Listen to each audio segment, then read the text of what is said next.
Good evening, ladies and gentlemen. I welcome you to this briefing by Foreign Secretary Sri Vikram Mishri on the ongoing developments regarding Operation Sindur. We also have with us Colonel Sophia Qureshi and Wing Commander Vyomika Singh for this briefing. With that, I hand over the floor to Foreign Secretary. Sir. Thank you, Ranveer. Good evening. Thank you all for joining for this briefing. You would have perhaps seen some information related to developments since late last night, early this morning, which has been put out by the Ministry of Defense. Just in case it has been missed, I will request Colonel Sophia Qureshi and Wing Commander Vyomika Singh to just update you and fill you in on the details. Thank you, sir. Operation Sindoor पर 7 मई 2025 को हुई press conference के दौरान भारत ने अपनी प्रतिक्रिया को केंद्रित, संतुलित और गैर उत्तेजक बताया था। यह विशेष रूप से स्पष्ट किया गया था कि पाकिस्तानी सैन्य ठिकानों को निशाना नहीं बनाया गया। साथ ही दोहराया गया कि भारत में किसी भी सैन्य लक्ष्य पर हमले का उचित जवाब दिया जाएगा। 7 से 8 मई 2025 की रात को पाकिस्तान ने उत्तरी और पश्चिमी भारत में स्थित कई सैन्य ठिकानों को, जैसे कि अवंतीपुरा, श्रीनगर, जम्मू, पठानकोट, अमृतसर, कपूरथला, जालंधर, लुधियाना, आदमपुर, भटिंडा, चंडीगढ़, नाल, फलौदी, उत्तरलाई और भुज पर ड्रोन और मिसाइलों से हमला करने का प्रयास किया। इन हमलों को इंटीग्रेटेड काउंटर यूएस ग्रिड और वायु रक्षा प्रणालियों द्वारा निष्क्रिय कर दिया गया। इन हमलों का मलबा कई स्थानों से बरामद हुआ, जो कि पाकिस्तानी हमलों का प्रमाण है। On the night of 7th May 2025, Pakistan attempted to engage a number of military targets in northern and western India using drones and missiles.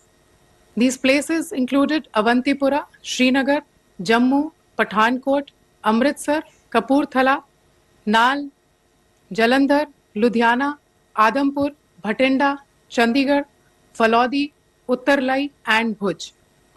These were neutralized by the integrated counter unmanned aerial system and other air defense systems. The debris of these attacks is now being recovered from a number of locations that prove the Pakistani attacks.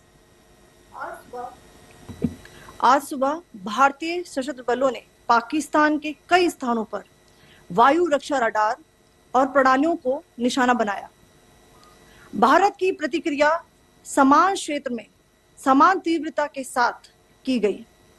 यह विश्वसनीय रूप से ज्ञात हुआ कि लाहौर में स्थित एक वायु रक्षा प्रणाली को निष्क्रिय कर दिया गया। Today morning, Indian Armed Forces targeted air defense radars and systems at a number of locations in Pakistan. Indian response has been in the same domain with the same intensity as Pakistan. It has been reliably learnt that an air defense system at Lahore has been neutralized. Pakistan ने नियंत्रण रेखा पर आकरण गोलीबारी की तीव्रता बढ़ा दी है, जिसमें कुपवाड़ा, बारामूला, उरी, पुंछ, मेंढर और राजौरी क्षेत्रों में मोर्टार और भारी तोपखाने का इस्तेमाल किया जा रहा है। Pakistan has increased the intensity of its unprovoked firing across the line of control using mortar and heavy calibre artilleries in areas in Kupwara, Baramulla, Uri, Poonch, Mendhar and Rajouri sectors in Jammu and Kashmir. 16 innocent lives have been lost, including 3 women and 5 children, due to the Pakistani firing. Here too, India was compelled to respond to bring mortar and artillery fire from Pakistan to a halt. Indian Armed Forces reiterate their commitment to non-escalation, provided it is respected by the Pakistan military. Jai Hind.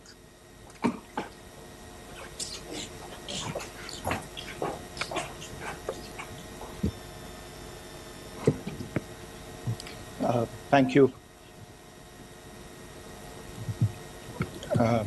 Friends, this is, as I said, further to the briefing that was provided yesterday and some of the updates that have been just provided by Colonel Qureshi and Wing Commander Singh. I thought that we would just put some of the aspects related to the events that started on 22nd April with the barbaric terror attack in Pahalgam into further context, because there is a certain amount of commentary that has happened with regard to the events since then. And more than the commentary, there has been a lot of disinformation that has been directed at us from across the border. So a few things that I would like you to keep in mind. First of all, there is mention on all sides of escalation. I think the first point that you have to keep in mind is the attack of 22nd April in Pahalgam is the original escalation. ये जो सिलसिला है जो हम देख रहे हैं आज की घटनाओं को लेके, ये 22 अप्रैल के पहलगाम के हमले से शुरू हुआ है. एस्केलेशन वहां पे हुआ है और उस एस्केलेशन का जवाब भारतीय सेना ने, भारतीय फौज ने कल अपने एक्शन से दिया है. Secondly, I want to invite your attention to the involvement of the group calling itself the Resistance Front in these attacks. I pointed this out yesterday that this is a group that is a known front for the well-known Pakistan-based terrorist organization, Lashkar-e-Taiba. The group has been reported earlier. I mentioned to you about the Indian authorities providing information to the UN 1267 Sanctions Monitoring Committee. And in fact, we are going to be meeting with the team again very soon, and we will be providing an update to the information that we have provided earlier. But what is interesting, दिलचस्प बात यह है कि संयुक्त राष्ट्र की सुरक्षा समिति में जब पहलगाम के हमले को लेके एक प्रेस वक्तव्य जारी करने की बात चल रही थी, तो आप सोचिए किस देश ने टीआरएफ का, द रेजिस्टेंस फ्रंट का उसमें मेंशन किया जाना, उसको अपोज किया, पाकिस्तान ने. This was after the fact that the TRF claimed responsibility for this attack not once but twice, within a few hours after the incident on the 22nd of April, and then again on the morning of 23rd April. And it is perhaps only after the full gravity of the incident was realized by its masters and handlers across the border that it was managed to back off from this claim. Obviously, that retraction doesn't convince anybody. तीसरी चीज जो मैं आपसे कहना चाह रहा था, और कर्नल कुरैशी और विंग कमांडर सिंह ने कल भी बड़े स्पष्ट शब्दों में और आज भी आपसे ये बात साझा की है. जो भारतीय रिस्पॉन्स है वो नॉन एस्केलेटरी है, प्रिसाइज है, सटीक है, मेजर्ड है और कंसिडर्ड है. Our intention has not been to escalate matters. We are only responding to the original escalation, as I said, and our response has been targeted, precise, controlled and measured. Only no military targets have been selected. Only terrorist infrastructure in Pakistan has been hit. Now, there are, as I said, a number of issues that have been raised in commentaries, and there's a lot of, as I said, unfounded disinformation and fabrication that has come from across the border. And I would just like to use this opportunity to set the record straight on some of these issues. The first of these is Pakistan trying to wash its hands off any and all involvement with terrorism. I think the Pakistani information minister said there are no terrorists in Pakistan. And I think he was challenged on that in the television program that he was appearing on. But even if I partially repeat myself from yesterday, I think Pakistan's reputation as the epicenter of global terrorism is rooted in a number of instances where concrete evidence is available, not just to India, but to governments and authorities and agencies around the world. There are several terrorist attacks around the world where Pakistani fingerprints have been found. I don't need to belabor the point with regard to this audience about where Osama bin Laden was found and who called him a martyr. Pakistan has also for decades pursued cross-border terrorism into India with impunity. And as I said yesterday also, in order to deliberately mislead the international community, they claimed that the terrorist Sajid Mir was dead. They came under pressure, and Sajid Mir was then brought back to life, arrested, and is now apparently in Pakistani custody. Pakistan is also home to a very large number of UN proscribed as well as UN proscribed terrorists, as well as terrorists proscribed by a number of other governments in the world, including, of course, the Lashkar-e-Taiba and the Jaish-e-Mohammed, as well as their leaders, Masood Azhar and Hafiz Mohammed Saeed. आपने देखा होगा हाल ही में पिछले ही कुछ दिनों में पाकिस्तान के रक्षा मंत्री और उनके पूर्व विदेश मंत्री दोनों ने इस बात को माना है कि पाकिस्तान का ऐसे ग्रुप्स के साथ जो रिश्ता है वो क्या रहा है. Both the defense minister and the former foreign minister of Pakistan, I think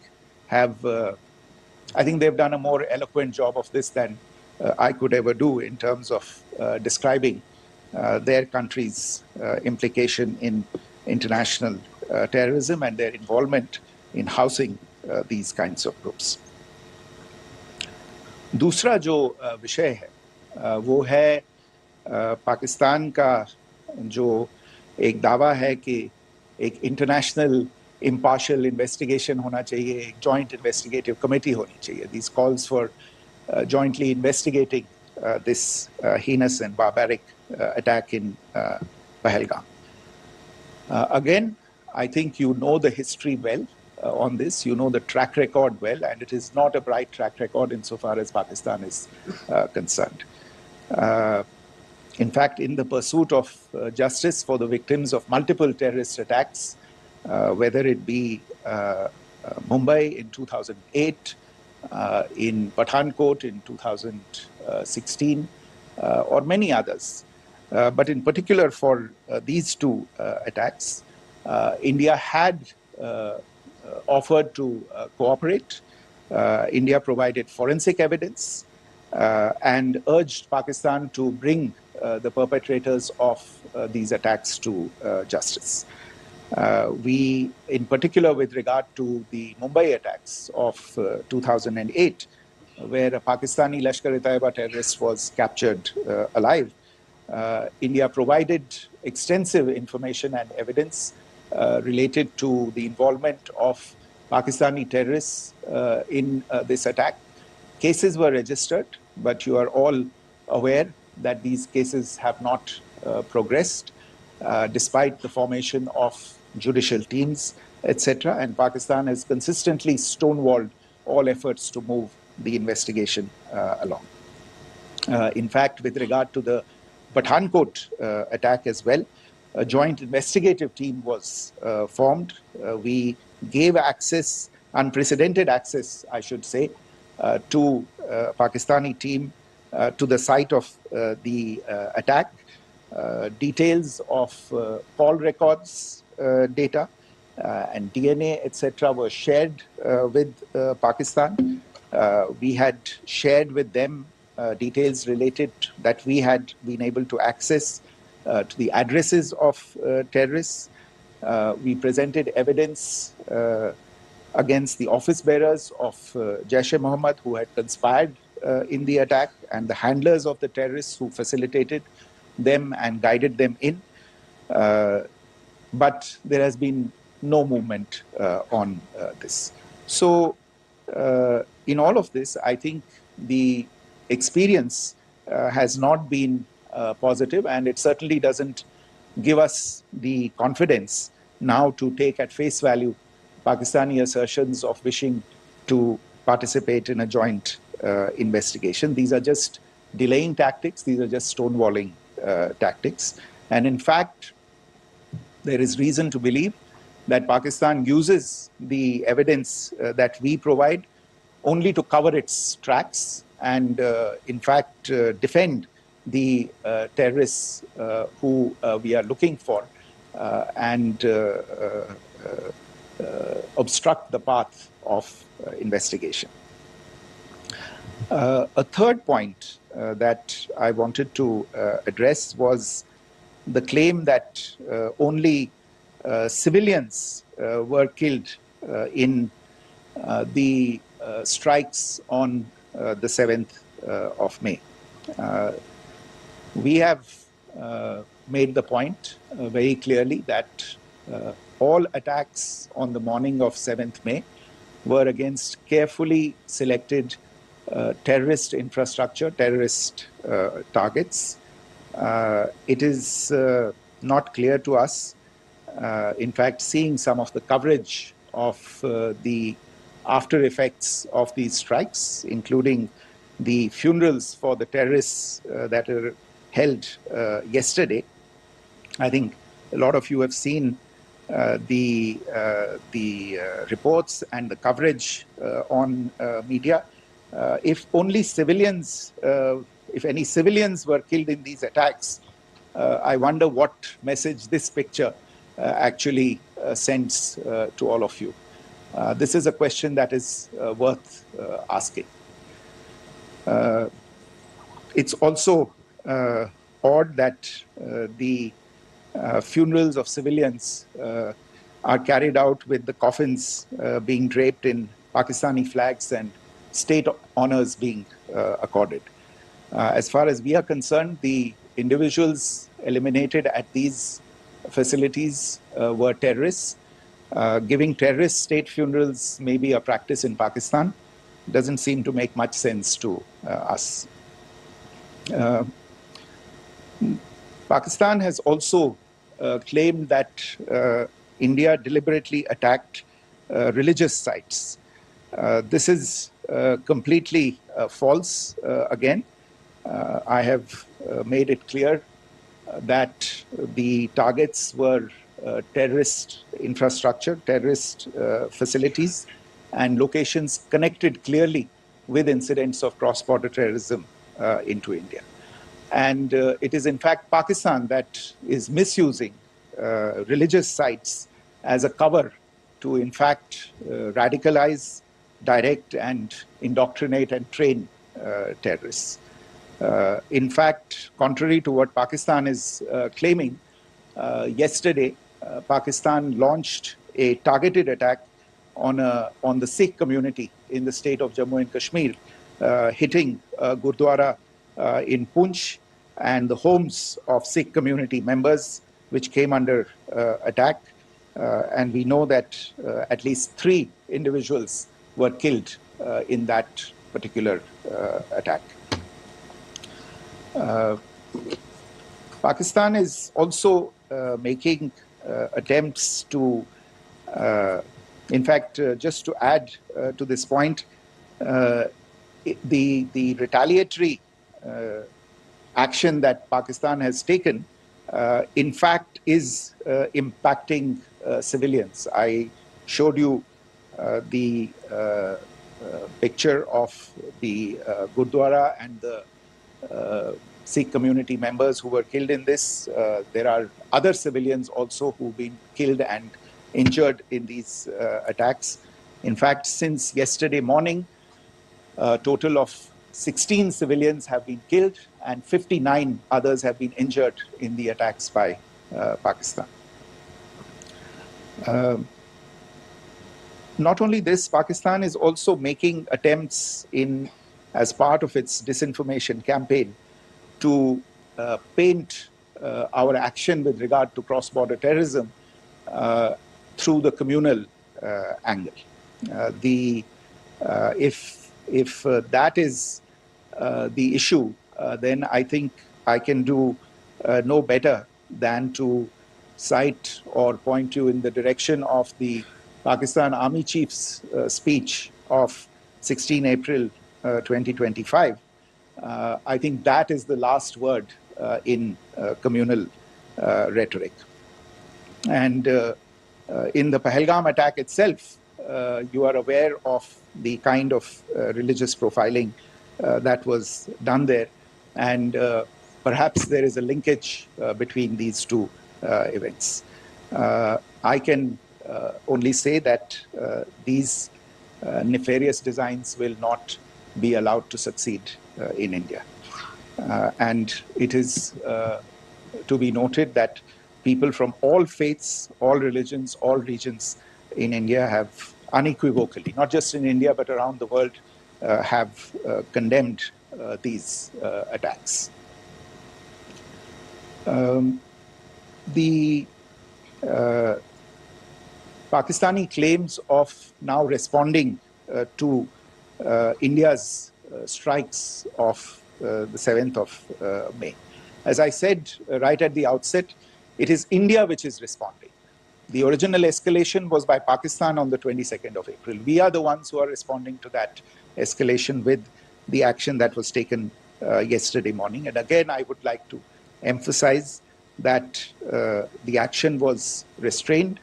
It was directed towards non-civilian, non-military targets and confined to terrorist camps. And again, as we have been saying since yesterday, any further action by Pakistan, some of which we are seeing today, is nothing but escalation by Pakistan now, once again, and will be responded to and is being responded to appropriately. One point that I wanted to also address was the allegations to the targeting of a dam, the Neelam Jhelum project in Pakistan-occupied Kashmir. I want to say that this is an absolute and complete fabrication and a blatant lie. India has targeted only and only terrorist infrastructure, and the details of that, that terrorist infrastructure, together with the locations, were shared with you yesterday by Colonel Qureshi and Wing Commander Singh.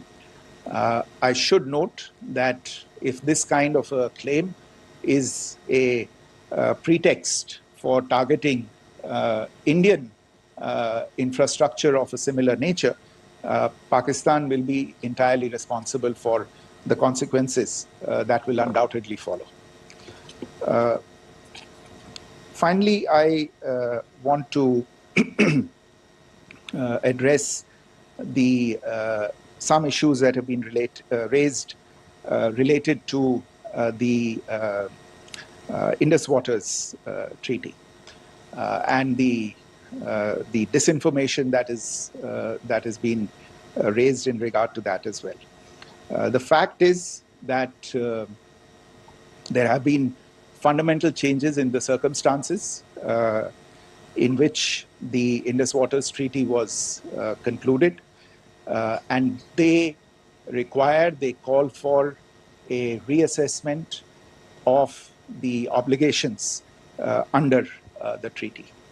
Over the last year and a half to 2 years, India has been in communication with the government of Pakistan. We've sent several notices to them requesting for negotiations to discuss modification of the treaty. India has for 6+ decades now honored the treaty, even during periods when Pakistan imposed multiple wars on us, and even when relations were adversarial. Pakistan is the one that has been acting in violation of the treaty, deliberately creating legal roadblocks in India exercising its legitimate rights on the Western rivers. Any projects that India sought to build on the Eastern rivers, and even on the Western rivers, which we are allowed to by the treaty, were always challenged by Pakistan, thereby hampering our rights to utilize our legitimate waters under the treaty. In fact, if you see the preamble of the treaty itself states that the treaty was concluded in a spirit of goodwill and friendship. Mark those words, concluded in a spirit of goodwill and friendship. ये भारत का धैर्य और भारत की सहनशीलता है जो 65 साल से हम इतनी प्रोवोकेशन के बावजूद इस ट्रीटी को निभा रहे हैं. However, as has been made clear earlier as well, Pakistan has not responded to our request to enter into negotiations for a reassessment of the obligations under the treaty. A number of conditions have changed. This is a treaty that was based on the engineering techniques of the 50s and the 60s. We are living through the first quarter of the 21st century. Technological changes and technological advancements have to be taken into account. There are demographic changes. There are climate changes that have taken place. There is the imperative of clean energy. And of course, the terrorism that Pakistan has wreaked in the state of Jammu and Kashmir itself has hampered India's ability to exercise its rights under the treaty. Pakistan's persistent refusal to respond to our requests to enter into government-to-government negotiations on the modification of the treaty is, in a sense, itself a violation of the treaty. And therefore, India has taken the step of putting the treaty in abeyance until Pakistan abjures irrevocably its support for cross-border terrorism. Maybe I'll stop there. I mentioned earlier yesterday as well that this is an evolving situation. I would therefore ask all of you to be considerate and restrained. It will not be possible for us or my colleagues from the armed forces to share operational details at this point in time. Beyond that, if you have any questions, may I have time for only a few, and I'll try to answer those questions. Okay, I give the floor to Rishabh. On Secretary, good evening. This is Rishabh from Times Now. I just wanted to understand, as per the press release that has been released earlier today, it says that we have successfully hit at the air defense of Lahore. Does it give our forces a better chances if in case of further escalation? And are there other air defense places as well at strategic location that were targeted? Rishabh, you are violating the first rule that I set out at the end of my remarks. The press release that has been issued by the Ministry of Defense today speaks for itself. It is related to operational matters. It's been released by the Ministry of Defense. As